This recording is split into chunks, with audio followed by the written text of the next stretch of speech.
If Sean Combs watches this, what do you think he's going to feel? Like, wow, this is amazing. I think he's going to say this is the best documentary I've seen in a long time. I say, if you ain't suck, like, put your cell phone lights up so I could drop my next song.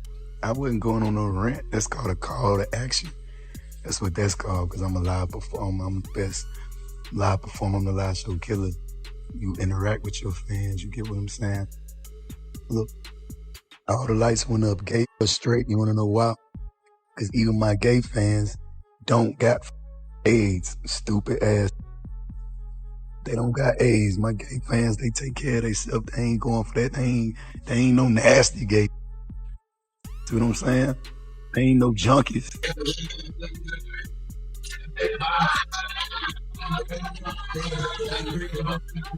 And people know there's drugs, there's alcohol, there's loose women, there's loose men. For some reason, y'all like to conveniently forget what age Foxy Brown was when he was with her. Y'all like to forget that he was rolling with R. Kelly and they was doing a lot of things together. Diddy has faced significant legal and public scrutiny in recent times, but discussions online often suggest that the broader entertainment system he was once part of continues to operate in the background. For years, many emerging rappers have aimed to gain access to elite industry circles, private events, exclusive networks, and high-level collaborations that can rapidly elevate a career. One artist often mentioned in this context is DaBaby, who rose quickly from regional recognition to mainstream success through major festival appearances, charting collaborations, and heavy industry promotion. However, after a widely publicized festival controversy, his mainstream momentum reportedly shifted, with reduced brand partnerships and fewer high-profile bookings, which some interpret as a sudden industry withdrawal. While DaBaby has spoken in interviews and on social media about changes in support and professional relationships, interpretations of these events vary widely. Some see it as the natural consequence of public backlash, while others view it as evidence of a coordinated industry response, though there is no verified proof supporting claims of broader control or orchestration. Basically, that ain't what I'm here for. A humiliation ritual. You could call it that. I don't know. Nobody in my era, right, that came up when I came up, like in the music, right? They ain't, I could tell you about this shit. I'm telling you, I could write a book. That's how this shit go for real. Like, ain't no Connor.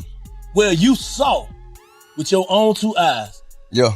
That if I wanted to make it. The world saw it. That's the thing, but they just, it get put in the media. All that shit. Man, this what America made on media propaganda, all that type shit. We'll go down a rabbit hole talking about this real knowledge. Like, this what we need to know. Like, you can take it as far back as you want to. I can't do it. You feel me? I can't do it. But that's definitely what it was. Like, all I had to do was, so I guess, I don't know how it worked on the other side of it, but saw an opportunity to get me to goddamn, the spearhead or whatever, to push whatever agenda, whatever it was at the time, whatever. You see what I'm saying? Thank you. Once you do that, you'll do the rest of it. And I ain't one for that. Like, they found that out. Most of that is, as talented as I am, or they can get to where they got #1 global records and got these type of fans, all different races and age groups and all. They be different type of, they don't be no me, you feel me? Like, they be different type of the way, they'll do that to goddamn, I wasn't never with the cool kids club, the who's. I wasn't never with the parties where the got the shades on inside and I don't even trust what shades inside. I don't even play like that. He has also spoken about observing other artists he came up alongside making choices he felt had little to do with music, including exaggerated public personas, staged controversies, or attention-driven behavior that, in his view, gradually pulled them away from their original identity in order to maintain industry relevance. He has described reaching a point where he personally chose not to continue crossing what he considered certain lines, not out of a belief in perfection, but because, as he frames it, understanding how the industry operates made it harder to simply dismiss those dynamics. When Backlash followed his own controversies, he expected criticism, but he has suggested that what surprised him was how quickly opportunities seemed to shift. festivals, brand partnerships, and playlist placements all reportedly declining around the same time. While he interprets this as feeling abrupt or coordinated, others would attribute it to reputational damage and business decisions made independently by different companies, and there is no verified evidence of any organized effort or centralized decision behind those changes. I'm about to let that be misrepresented out here, you know what I'm saying? We not doing that. I know it's plenty niggas up to me. You get what I'm saying? They tell me all the time, as far as like how I deal with what I gotta deal with and still handle my business and take care of my kids, like how my daddy deal with me. You see what I'm saying? So ain't no way we going out like that and letting this get misrepresented. You know what I'm saying? I take pride in that. We gonna hold that down. This is what it is. I got my personal assistant right here, like, you know, and I ain't want to bring nobody down or none of this. Myself up or clear my name. I'm the type of nigga take my lick and keep my mouth shut, you know, but with my character, you know, as a father, my integrity as a father get played with, you know. As a man, I got to clear the L. First of all, me and Danny Lay is not together. Do I act like we together? No. Do I make it openly clear that we're not together? Yes. We are not going steady. Have not been, that's not what's going on. You know what I'm saying? First and foremost. She does not live with me. When did she get here to where we at? Like a week ago. A week ago. You see what I'm saying? She's here with 2 suitcases. She does not live with me. She's been supposed to go back. Been trying to get her stuff sent here, trying to move in. No. Been made it clear, been looked at dead in the eyes, had calm, mature conversations. Like, no, that's not what we doing. You see what I'm saying? Like, what we ain't gonna do is like this. Hey, I care about my kids for real. My kids ain't no marketing schemes. If you wanna have a baby with me and your plans don't go as planned and you wanna go out with a bang, that's cool. Be my guest, but when it get blown all the way up into something like this, like you tripping, you know what I'm saying? I got you almost forcing me to where I gotta, you know what I mean? Where I gotta potentially put your business out there to clear the bull thrown out there. He has also argued that the public narrative about him has often been inaccurate, claiming that certain media coverage distorted his words, involved his family in headlines, and presented selective details that painted him in an unfair light despite his attempts to move forward after mistakes. In broader discussions, some people compare how different celebrities experience controversy, suggesting that some are given more controlled or sympathetic media handling while others face more aggressive scrutiny. Although these perceptions vary widely and are not consistently supported by evidence. In that context, DaBaby is sometimes portrayed by supporters not as someone denying responsibility, but as an artist who reached the highest levels of success, observed what maintaining that position required, and chose not to participate in certain expectations, even at the cost of career opportunities. However, these interpretations remain subjective, and there is no verified proof of coordinated industry action or deliberate exclusion. They reflect opinions shaped by public perception, personal statements, and commentary from figures like Katt Williams rather than established fact. Are you saying it was? I'm saying that everything that happens in a business that's based off of pretend that seems like a setup is. Everything that happens in a business, everything that happens in a business that's based off of pretend that seems like a setup is. Yes.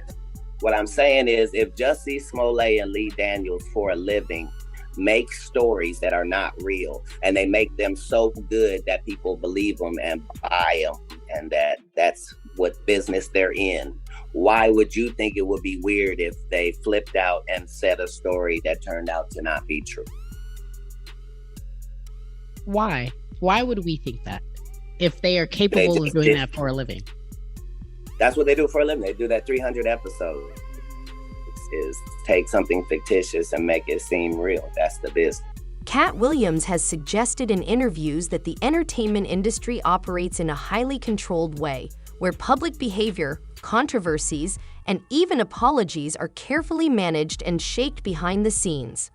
Viewed through that lens, some people interpret DaBaby's experience as more than just public backlash, pointing to how quickly multiple brands, festivals, and platforms distanced themselves after his controversial festival comments, almost as if decisions were made in sync across the industry.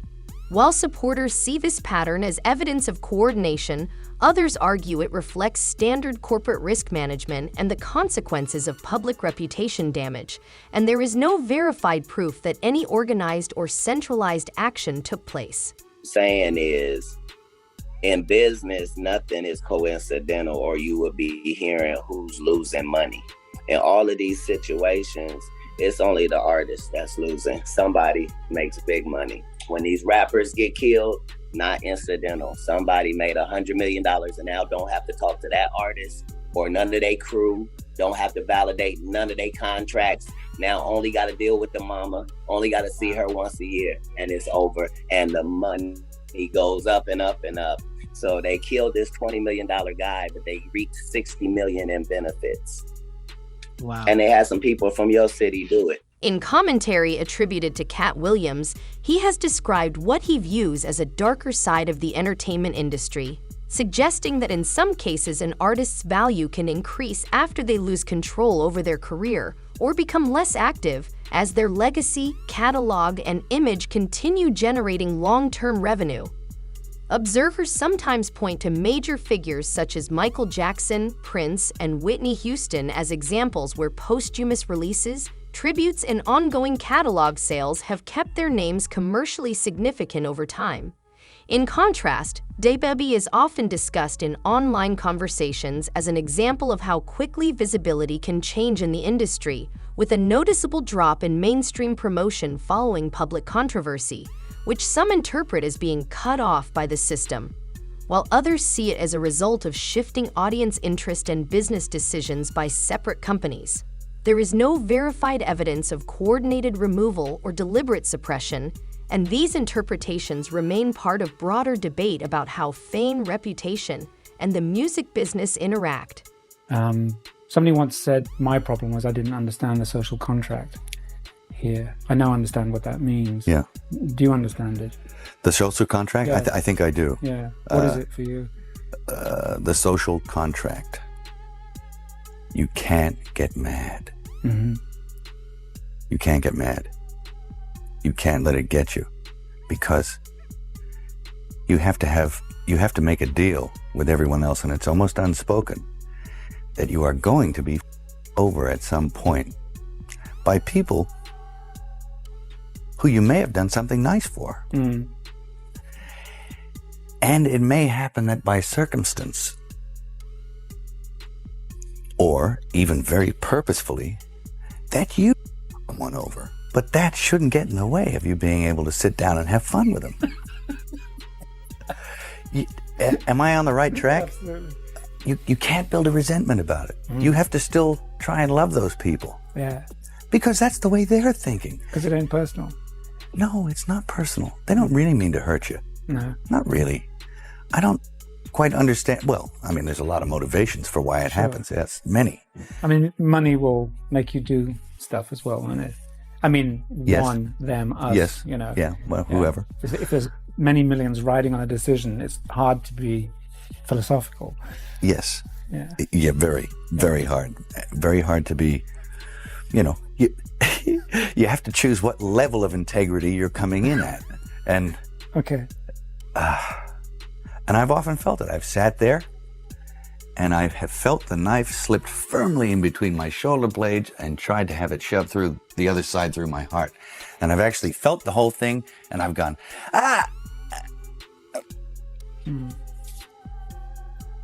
wait till next week, you know, or I'll think and you'll resent it for a little while, then you have to let it go. Otherwise you'll eat yourself alive here. Mel Gibson has been quoted in various discussions describing Hollywood as operating like a kind of social contract, where entering the industry comes with an expectation that people may use, mislead, or manipulate you, and that reacting openly to those dynamics is often discouraged. In online commentary, some people apply a similar framing to DaBaby's career trajectory, suggesting that the industry can elevate artists rapidly through hits, performances, and endorsements, but may also withdraw support quickly when controversy affects public image, leaving artists expected to apologize in a specific way and step back quietly. DaBaby himself has made statements implying he has observed unusual or opaque aspects of industry culture, which some interpret as criticism of internal practices, though these claims are not independently verified. From a broader perspective, his decline in mainstream visibility is often attributed either to reputational consequences and business decisions or, in more speculative narratives, to deliberate exclusion, but there is no confirmed evidence of coordinated efforts to reshape public perception of him beyond standard media and industry responses to controversy. I'm not even gonna hold you. I'm not gonna be on no politically correct or none of that. Dog, I just rock how I rock and I feel how I feel. And you is really starting to piss me on Lord. Like all this just fake as like how in the come up, just sit back with a smile on your face on this fake ass cancel culture. Watching a just demolish who you just lifting up from one mistake about, and you acting like a went on this bitch. Hey, all gays on with no homos, none of this. If you don't got AIDS or HIV, put your light up. In the stage, I would have put my light up, bitch. Got it. The you talking about what about the 180,000 who did put their light up out there in the stand? Oh, that ain't boo. That don't cause for a conversation right there to have a conversation about. But the moment up here and having mama stressing, not rapping about and they sons who they done smoke, all that and boo. You don't got a thing to say about that. What about all this fake ass coke? You worry about acting like you ready to save the world to put a mask on, but you promote put 180,000 nut in the butt. Arena after arena, that's boo. You must fake as fucking all these rap. You want to do songs with when it's beneficial. When it's beneficial for you, you ready to get on the. But you don't got to say when that's taken away from a jam. Come on, man, all this is just too gazy, bro. Come on, man, against that, I got nothing to do. I might not agree with that about no number, but at the same time, dog, I don't have to. I don't have to agree with it at the same time either, though, bro. You're not against too gay or none of that. You do what the you do in your own time. We our own human beings, bro. We grown as. But at the same time, you can't force what you with. Come on, man. When we gonna get back to being real, man? They said conversation rule the nation. While festivals and organizations issued official statements, some artists like Trouble commented more directly on the situation, suggesting that DaBaby's actions were a mistake that became amplified far beyond its original context by industry and media response. In broader discussions, this view is sometimes contrasted with examples where influential figures are perceived to receive more lenient treatment or eventual rehabilitation narratives despite serious allegations, while others argue that less connected or less protected artists may face faster and more decisive backlash after public controversies. However, these comparisons remain subjective interpretations of how the entertainment industry operates, and there is no verified evidence that DaBaby's career changes were part of any coordinated effort or double standard beyond standard reputational and business consequences. In terms of like not picking up phone calls, I ain't no friendly anyway though, you know what I'm saying? So that ain't had no type of effect on me. Like I barely called. I ain't called. When I was on top, I ain't called before I got on top. Like I ain't really that type. Like I'ma eat what you type. I'ma eat what I regardless, so I know that's me. You know what I'm saying? Like that's how I get down. Like, you know, and that's kind of like that it eventually I adapted and that just became my approach. He has said that once the backlash began, the shift in attention felt immediate, noting that before the controversy he was widely visible with charting songs, festival appearances, pop collaborations, and television features, but after the Rolling Loud incident, his presence in mainstream spaces noticeably declined. He describes this change as feeling abrupt, pointing to reduced communication and fewer opportunities, which he interprets as a sudden withdrawal of industry support. While some online discussions frame this as a coordinated switch, others attribute it to standard industry reactions to public controversy and reputational risk. And there is no verified evidence that his career changes resulted from any organized or centrally directed effort rather than typical business and media responses. Yeah, put majority of the people out, but he allowed me to stay in there.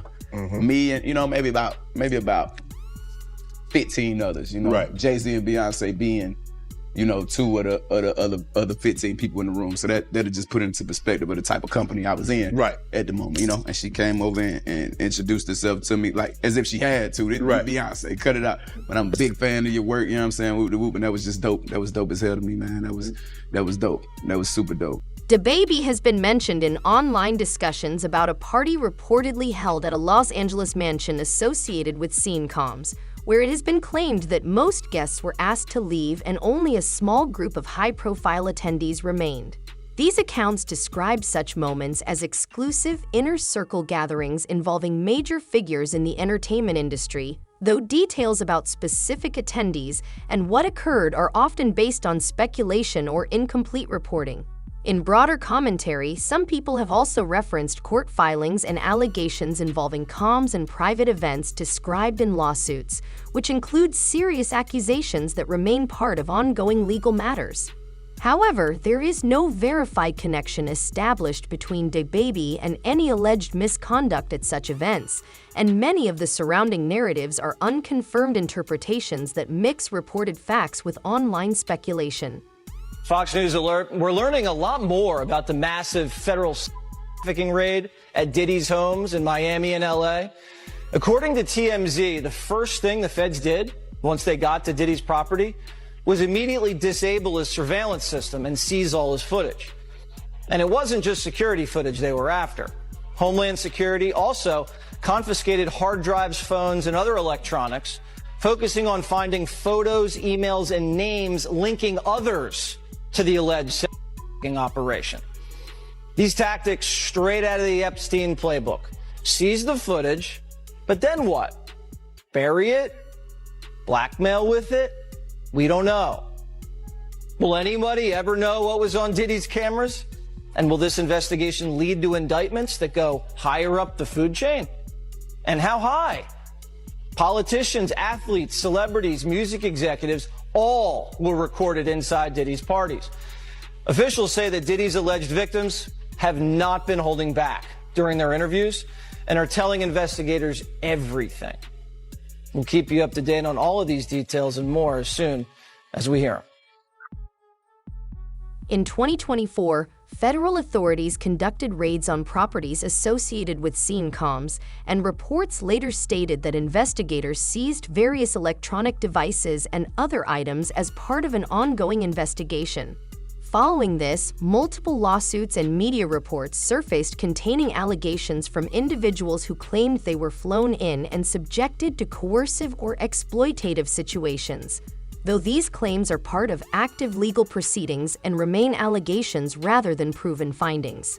The situation has also prompted broader commentary about how parts of the entertainment industry are portrayed over time, with some observers noting a contrast between earlier media coverage that celebrated high-profile gatherings and later reporting that is focused on serious accusations, while the full legal outcomes are still unresolved. What were federal investigators in tactical gear looking for at Sean Diddy Combs' home in Los Angeles and Miami?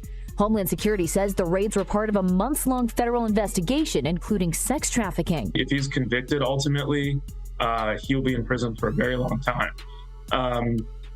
One count of typically is 10 to 15 years in prison. Hundreds of bottles of baby oil, 16 cases of Astroglide, bullets, even semi-automatic firearms were all found in Combs' homes during those raids last year. Fans are now openly discussing the possibility of Scene Comms facing serious prison time rather than just financial penalties, especially as ongoing legal cases continue to develop.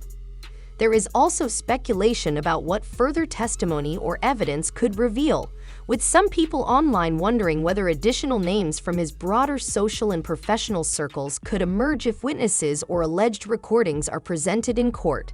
Certain lawsuits have referenced large numbers of individuals in connection with his social environment, including figures from entertainment and media, though these claims are part of legal proceedings and have not been proven.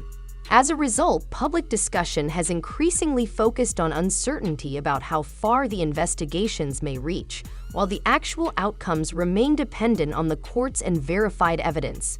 What's up, man? You good? I'm good. How are you? All right, young brother, everything's good? Everything's Selling great. out arenas and everything? Yeah. Starting to act different, huh? You ain't been calling me and hanging out the way we used to hang out. Well, I mean, you try to get in contact with me, through all my, partners and whatnot. Mm-hmm. But you never really got my number, so. Correct. Okay. My number? Yeah. I'm gonna tell you my number. Yeah. This concern did not appear suddenly, as online discussions have long pointed to the way Scene Comms has interacted with younger artists over the years, including well-known early career associations with figures like Usher and Justin Bieber.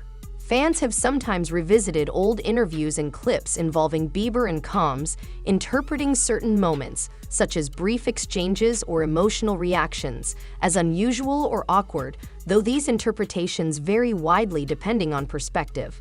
While some viewers use these examples to raise questions about celebrity mentorship dynamics and industry culture more broadly, there is no verified evidence of wrongdoing, and much of the conversation is driven by speculation, hindsight interpretation, and online discourse rather than established facts.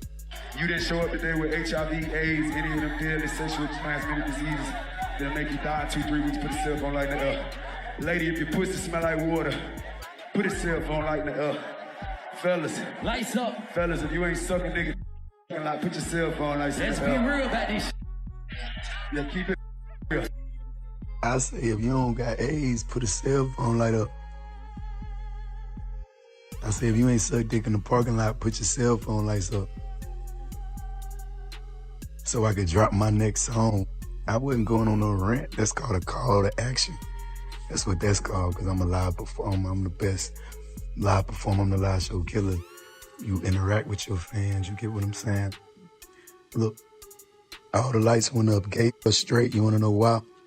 Because even my gay fans don't got AIDS, stupid ass. They don't got AIDS. My gay fans, they take care of themselves. They ain't going for that. They ain't no nasty gay. See what I'm saying? They ain't no junkies. You know what I'm saying? On the street. And here you talking. Then I said, if you ain't suck dick in the Rolling Loud parking lot, put your cell phone light up. You know what my gay fans did? Put that motherfucker up. Cause my gay fans, they ain't going for that. They got class. They ain't sucking no dick in no parking lot, nigga. You gotta get a room. 1 5-star hotel for them. Or goddamn, yeah, you gotta wait till they go to the crib, nigga. Just gonna be out here just doing no anything. Yeah, if they a fan of me, they on some big dog shit, just going for nothing. You know, even my gay fans got standards. Y'all bring attention and energy upon yourselves, and the ones that's doing it is people who didn't even attend the show. So this shit don't concern y'all at all. Y'all niggas and y'all who like to buddy in on goddamn other people's business and play Superwoman and all. In this interpretation, DaBaby is portrayed as speaking from inside the entertainment industry, suggesting that his experience in high-level circles exposed him to complex dynamics involving major figures and influential networks, including individuals now facing serious public allegations such as Scene Comms. Supporters of this view argue that after his public controversy at a festival, he experienced a rapid loss of industry support and visibility, which they describe as feeling unusually swift and coordinated, while others attribute it to standard consequences of public backlash and reputational damage. DaBaby himself has claimed he has been misunderstood regarding certain incidents, but broader claims about systems, hidden rules, or deliberate exclusion remain unverified and are largely based on speculation and online interpretation rather than confirmed evidence. As a result, the overall discussion reflects a divide between personal narratives, public perception, and established facts about how the entertainment industry responds to controversy.